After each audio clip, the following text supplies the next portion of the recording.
Hello gold farmers, welcome to another Going Out Farming video. Today we'll be taking a look at how much gold I was able to make this past week.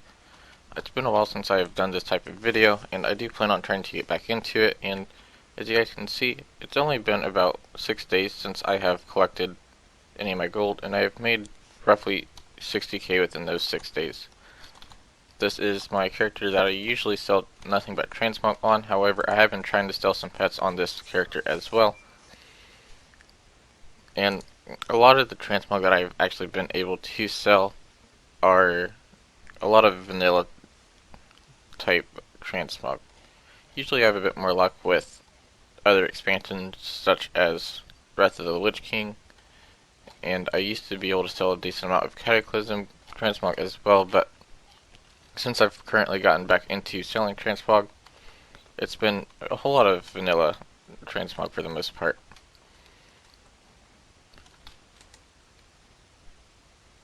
This one I was able to pick up, I believe it was just yesterday actually, and I got it from the Silithus farm. I farmed that for about a total of 7 hours recently, so quite a few of Silithus farm transmogs are up on the auction house at the moment. The Abyssal Fragment I was able to pick up a long time ago. This was back when I showed the Nazmir spot for the Abyssal Fragments and the mount that drops from Nazmir. I believe it's the Vine Seeker or something like that. Then as you can see, a couple of pets. And I was also able to find a medallion of the Legion quite a few months back as well that I finally just gotten around to posting on the auction house.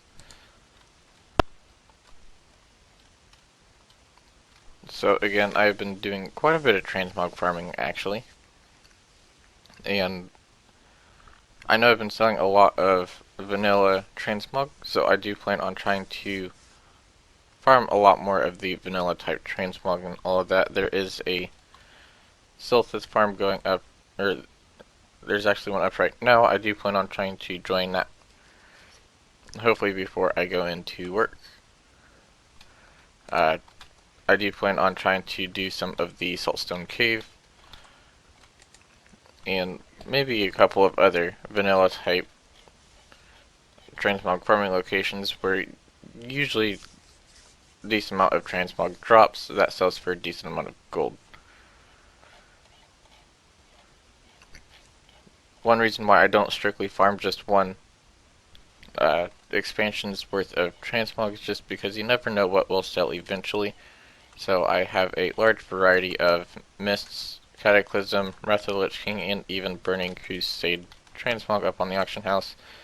I don't generally sell a whole lot of the Burning Crusade transmogs, so I usually don't farm a whole lot of the Burning Crusade content for that type of transmog. However, because I did have a lot of luck with Cataclysm and Wrath of the Lich King, I do have several of those up on the auction house, and the Mist of Pandaria is actually a new market for me. So I do believe I was able to sell one Mist of Pandaria transmog. It would have been, if I can find it,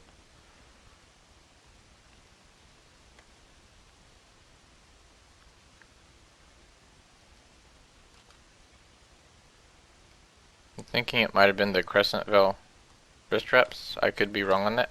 I'm not too familiar with a bunch of the transmog names or where they drop, but for some reason I feel like that's a Miss Pandaria transmog. Then if I'm correct, either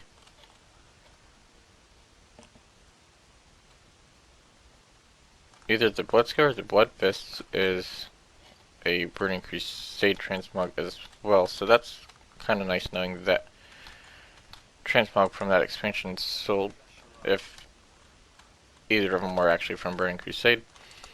I do like to try and sell a lot of weapons, so here at some point, once I get a bunch of different types of weapons from all the different expansions, I'll probably end up just switching over to only trying to sell weapons.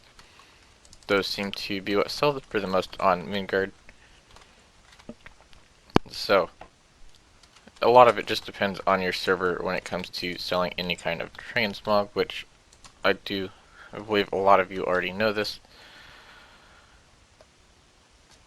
So there really shouldn't be much of a question or explaining to do on how to sell transmog. What I just started doing was I've been watching Stanton, and I want to buy gold quite a bit, listening to how they go about selling their transmog, and I decided to try it, and it seems to be working out really well. They suggest having up to 500 auctions of just any kind of transmog item. Rather it's a 200-300 gold transmog item or a 100k transmog item. They recommend that you have at least 500 transmog up on the auction house, and then once you hit that 500 mark, you can start to kind of picking and choosing which transmog items you want to sell. What I did was I hit about 600, and then I got rid of all of the transmog items that sold for anything less than 500 gold. I just vendored all of those and put everything up that was selling for more than 500 gold on the auction house. Then I got 500 auctions of that up. So then I increased my amount to 1,000, which I know not all of these are selling for 1,000, so I need to get rid of those. But now I have over 500 auctions that are selling for above 1k on the auction house. And once I get quite a few items that are selling for about 5k each, then I will move it up to 5k. I probably won't go any higher than that, just because at that rate you might as well just go ahead and try to post all of the auctions for transmog you have at once and try to get them to sell for about 5k. As far as why I've not really been able to upload as much, I was recently promoted, which hasn't really left me working more, but I've been a bit more stressed, and when I get home I don't really want to worry about work or do anything that is related to working of any sort, so I usually just kind of sit back and relax. Though that won't last for very long. As you can tell, I've been trying to upload a bit more frequently, and once I get used to the whole promotion, I should be able to start uploading quite a few more videos. That will be all, so thanks for watching. Don't forget to give the video a thumbs up and subscribe for more content.